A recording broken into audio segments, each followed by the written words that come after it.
Southwest and the Dallas Mavericks to join us to talk about Dennis Smith Jr. Now, we've heard the rumblings, the rumor mill. Number one, what have you seen personally that would lead you to believe that the Mavericks are ready to move on from a lottery pick like Dennis Smith Jr.? Well, I quite honestly, Ro, I think it's really more the outside perception that they are ready to move on. You know, a lot of times when we talk about this, we say the Mavericks think this or the Spurs think this, but the truth is there's a lot of people in a front office, and they a lot of times don't all have a uniform opinion, right? I think a lot of people make an assumption that because Luka is going to have the ball in his hands so much and Dennis has never played basketball without the ball in his hands, that they can't fit. So people kind of start leaping to conclusions. Keep in mind, Dennis has missed a lot of time this year with injury. They haven't really played on the floor together all that much, at least not enough to determine that they can't play together. And so I think a lot of it is sort of outside forces. There's internal forces as well, but I do think there's people in the Maverick organization that want this to play out, that want them to continue to grow together, because if you look at the last 20 years, the only top 10 picks the Mavericks have been, Devin Harris, which they traded for, and Luka and Dennis. They don't get top 10 picks. So you don't just want to move on from a guy so early, and you certainly don't want to take 50 cents on the dollar because other teams perceive him as someone that you have to trade. Skin, Derek Fisher here. Speaking of these guys having the opportunity to grow and develop as kind of a unit, what's the plan in Dallas? Is it to try and contend in the Western Conference, hanging around that 7-8 seed? Or is there really a plan to start to rebuild around Doncic, and maybe Dennis Smith is in that plan, and you're thinking about 3 to 5 years from now being one of the top teams in the West? I think that's a great question, and I think, perhaps maybe that question was sort of answered for them with the injury of J.J. Barea. If you look at where the Mavericks were in the standings and what their schedule is like coming up, it was going to be difficult. Now, they can still do it, and they're still going to try to win games. The good news for the Mavs is that if you look at how their salary cap is going to be structured over the next several years, they're going to have a ton of space. So they don't have to make decisions to, quote-unquote, rebuild and not try to win games, because it's not going to impact how much space they have. More than likely, they will be conveying their first-round pick to the Atlanta Hawks this year, so they're not going to be building this year through the draft. So there's no advantage to them to not try to win, not try to make the playoffs, because it doesn't have any long-term implications on how they will build around Luka. But I think the bottom line is, you're right, they will build around Luka. Luka is a generational type talent. They're very fortunate to have gotten him, and so everything is going to be about the right fit around him. But they don't have to make any hard decisions right now. They just need to go out and try to win every game, because the offseason is going to be totally different. There's nothing that's going to happen here over the next couple months that will in any way hinder what they're trying to do. Skin, how much did Luka's seamless, transition from EuroLeague star to really NBA impact player change the calculus of the blueprint in Dallas? Like, how much did him being as good as he is, as quickly as he has, change everything for everybody? I don't know that I would say that it necessarily changes it as much as it just escalates it, and it puts in your mind, wow, we can be better sooner than we thought. We can be a contending caliber team sooner than we thought. They have Harrison Barnes under contract for one more year if he opts in. They have Dennis Smith Jr. They have Luka. They did really, really well with their second-round pick, Jalen Brunson. He looks like an NBA player. In fact, sometimes you watch him and go, man, that looks like a young Derek Fisher. So they've hit on a lot of their young players. Again, they have tons of space. But I think they look at it now as, it's so hard to get a player that can impact your franchise. I'm not taking shots at any other franchises, but you can look at teams that have been in the lottery for 6 and 7 years, and they have lots of good players, but nobody that changes your franchise. Luka changes your franchise. I don't think it's even a question now at this point. I mean, even if he dips a little bit, it's still all-star caliber type play. So now you look at it and go, okay, is he the sort of sensation that other players want to come play with? We have all this cap space. Can we get some of these free agents? Or more likely, I think, make trades to acquire players into your cap space. That's the way the Mavericks got Harrison Barnes from the Warriors in the first place. They like to not overcommit to situations and see what opportunities arise. They did it with Monte Ellis. They did it with Harrison Barnes. They did it with Bogut. They've been very good and fortuitous at doing that type of stuff, and I think Luka's the kind of guy that players will want to play with. So it doesn't change things, I would say, as much as it escalates this whole process and makes it happen sooner. Hey, Skin, before we let you go, of course, we talked about Luka on the court. We've witnessed what he's done, his clutch moments. He's come up big, doing everything he wants to on the court. But the impact that he's had away from the basketball court, the Luka mania that we've discussed, it's even impacted your family as well. Yeah, guys, so I got a 13-year-old daughter, and I not only work for the Mavericks, but I work in sports talk radio, and we're the Dallas Cowboys station and the Rangers station. So we've been around Dak and Zeke and with the Rangers and all this stuff. The only one she's ever cared to have her picture taken with is Luka Doncic. And I don't know if maybe she thinks they're the same age. I don't know what the deal is here, but Luka mania is real, boys. And when we went on the recent East Coast trip, and you could see it in Boston and Philly, with a lot of European media being there and the types of questions that Rick was having to answer, it is real. It is crazy. I'm in shock that he's where he is with the All-Star voting, but I think it just sort of lends itself to the idea that, hey, this guy is a phenom. At 19 years old, he'll be 20 later this month. He was a star over in Europe.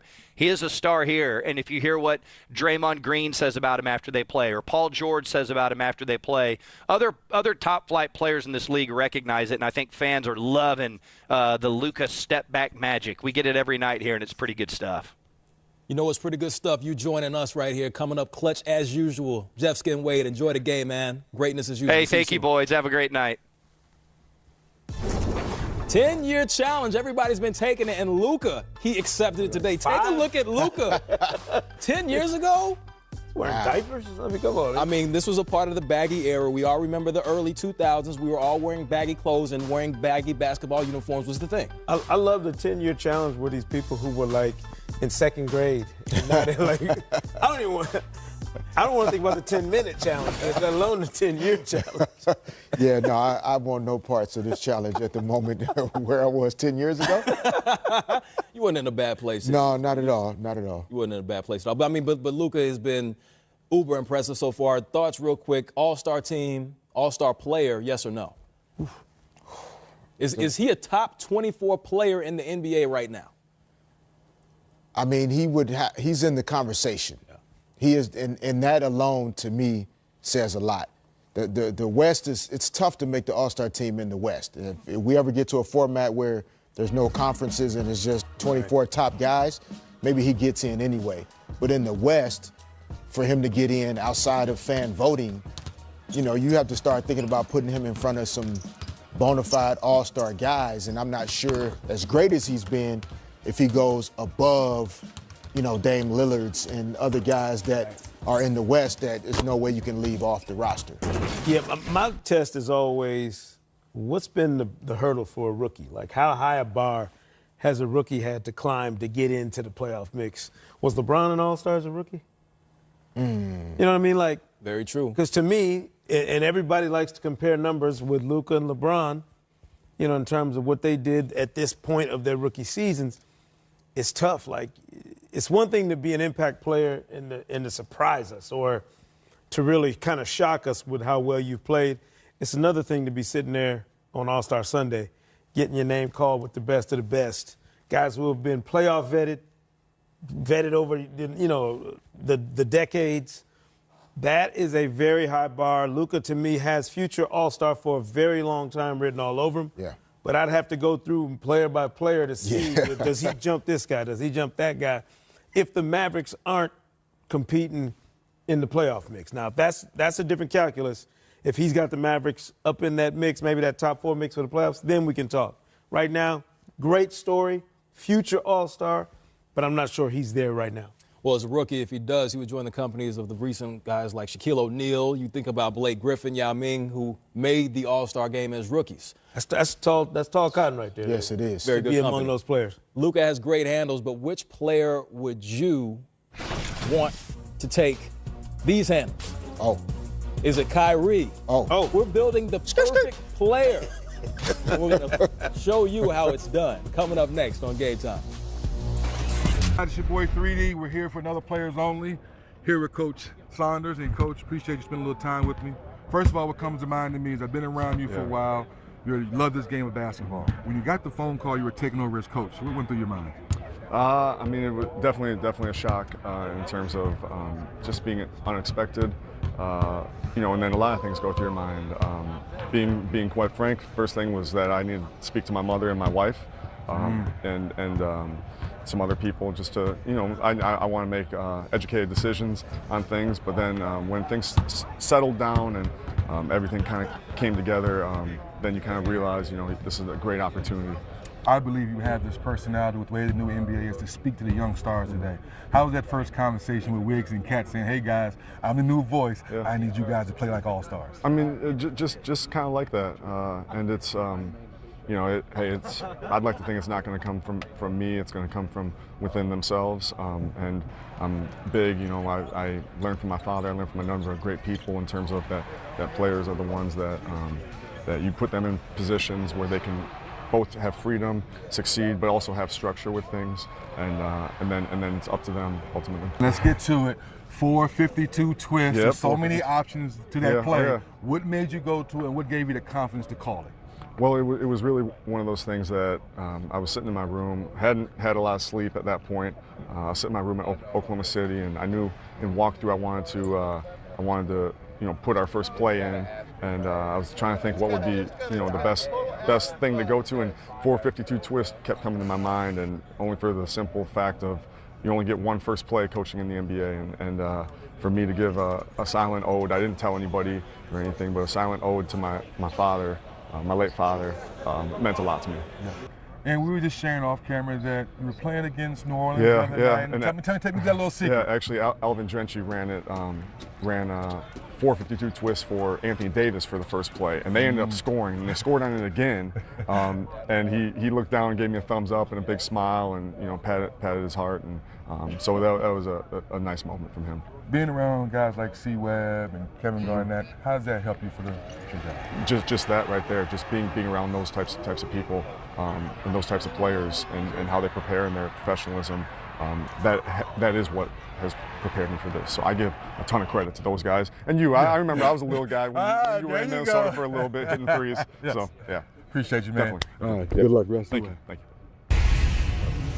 I was going to make an announcement that Ryan Saunders looks just like Skeets from the starters over there, but I'm not gonna. I'm not going. Oh, we got Wes Will. Let's stop it. All right, bam. What we got today for the Will?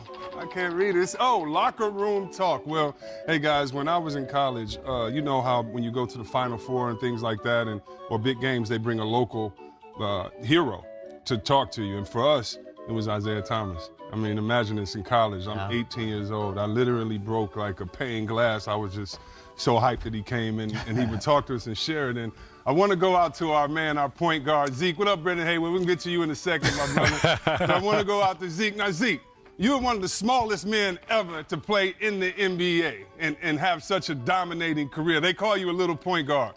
What the hell were you doing in the New Orleans Saints locker room inspiring all those big guys? First of all, tell me what you told them, and then tell me how you got to that after. But what did you say to the guys in the locker room? Come on, man. Well, I just talked about championship play. No. Tell us like you told them, Zeke. Tell us like you told them in the locker room, Zeke. I told them that the three most important things that champions need to play with is what I call ice, and that is intensity, concentration, and energy. And how long can you sustain concentration? And most people can't concentrate for 2.5 hours in a game. And if you can sustain concentration and put energy and intensity into that concentration along with your skill and game plan, then you got a chance to win. And you saw they fell behind, but they were able to concentrate. And, we just talked about, the relationship that Mike Ornstein and I have and Coach Sean Payton and I have, and how we talked about how you become leaders. And the greatest leaders of all time, whether it be Jesus Christ, Buddha, Muhammad, Malcolm X, Martin Luther King, Mother Teresa, they were all servants. They were servants to men. And how do you be a servant to your teammate? You get the best out of your teammate by helping him achieve. You get the best out of your teammate by helping him succeed. And we watched Mike Ornstein lay in a coma for 20 days, and he got up, and now he's back. So they gave us the game ball. Coach Payton gave Mike Ornstein the game ball. gave myself one game ball, and he gave Mrs. Benson, the owner, the other game ball. So we were happy to be a part of the Saints win the other day. Zeke, I mean, I'm going to call Chico in here doing the commercial and dunk on him because you got me hyped right now. And we got a little bit of tape from you in that locker room, man. And, you know, y'all think Zeke is calm and cool, and which he is, but this is how he gets locker rooms hyped. That's right. This is a pro locker room. Zeke, congratulations. It's so great because you've inspired so many of us. It's great to see that transfer across all type of genres, all type of sports. And I just thought that was really cool that one of the best, if not the best, small point guard in the game was in there inspiring thousands of pounds of big football players. Tens of thousands of pounds. Yeah, right. Tens of thousands of pounds. And, Brendan, we want to welcome you to the desk tonight. Now, I know you played 14 years in this league, but you know how they do it, brother. You did your thing in Dallas. You did your thing in D.C. for the Wizard. But I got a question. What's up with your Cavs this year? What's the problem with y'all? Oh, why did my Cavs? Because you played there 1 year. I played there 1 year. I didn't even get to play. See, 14 years. I watched LeBron play for 1 year. Tell us how you really feel. No, guys, we're looking forward to hearing the call from you. I love hearing from you, Brandon B. I love hearing from you. College game, can't wait for that to come up, and enjoy you being here with us tonight. But we'll be a little bit back. We'll be back with y'all in a little bit. Chico, get in here so I can dunk on you out there. Got me hyped ice, baby. People can't concentrate longer than 2.5 hours in the game, but that man can. He knows a little something about ice. Joel Embiid, the big man. In the words of Kevin McHale, he said, look, I'd ask the team to come over here, and I'd say, look, fellas, he's the man. And there it is. Breaking news, breaking news. That's right. Sean Saunders is the brother of our man Skeets. He'll be on the starters next week. We'll be back, baby.